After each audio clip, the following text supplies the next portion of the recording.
Powerful nations don't collapse when they are weak.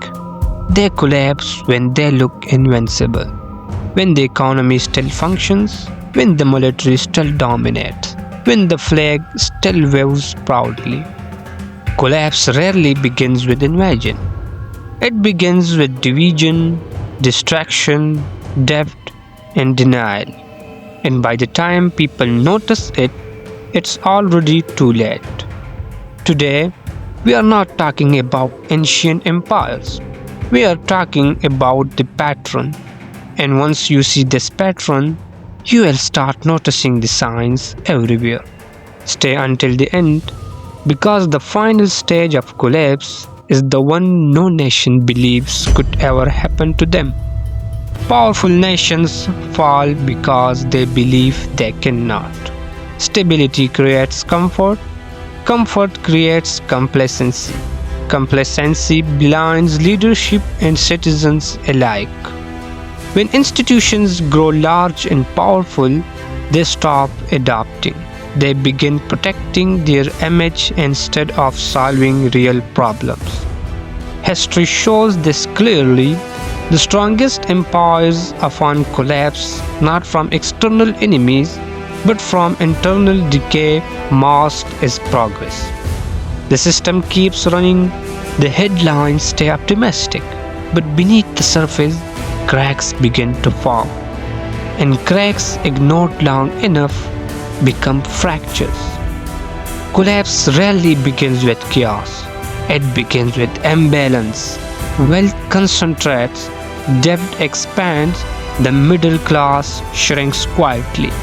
On paper, everything looks fine. Markets rise, consumption continues, but when economic power centralizes too heavily, trust erodes. People begin feeling the pressure before they understand the cause. And when trust and economic fairness disappears, so does long-term stability. No nation survives when opportunity becomes an illusion. Division is not always accidental. A divided population is easier to manage than a united one. When people fight each other, they stop questioning leadership. When outrage becomes daily entertainment, long-term problems go unnoticed. Political polarization, identity conflicts, endless online battles, the louder society becomes, the less clearly it thinks. And the more divided a nation grows, the weaker its foundation becomes. No empire collapses united. Modern collapse doesn't happen in silence. It happens in noise. People are overwhelmed with information, yet starved of clarity. Endless headlines, breaking news every hour, trending topics every minute. Attention becomes fragmented, and when attention fragments, accountability disappears. The system does not need to hide corruption. It only needs to bury it under distraction.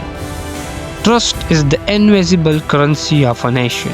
When trust in elections declines, when trust in media weakens, when trust in justice system fades, the structure remains standing, but its foundation begins to rot. Institutions collapse slowly before they collapse visibly. And once citizens stop believing in fairness, the social contract begins to dissolve. No army can protect a nation from internal distrust. Collapse is not just economic or political, it is psychological. When citizens feel powerless for too long, they disengage. Cynicism replaces hope. Entertainment replaces participation. Comfort replaces responsibility. A population that stops caring is a population that stops protecting its future. And moral fatigue spreads quietly. It feels like exhaustion, but it behaves like surrender. At advanced stages, leadership becomes reactive instead of visionary. Short term popularity replaces long term strategy. Policies aim to win the next election, not protect the next generation. When power becomes the goal instead of service, reform becomes impossible. And systems that cannot reform eventually break. The final stage of collapse is the most dangerous because it feels normal. Inflation becomes routine, division becomes expected, institutional mistrust becomes ordinary. People adapt to dysfunction, and when dysfunction feels normal, collapse is no longer shocking. It is gradual until suddenly it isn't. History shows something important.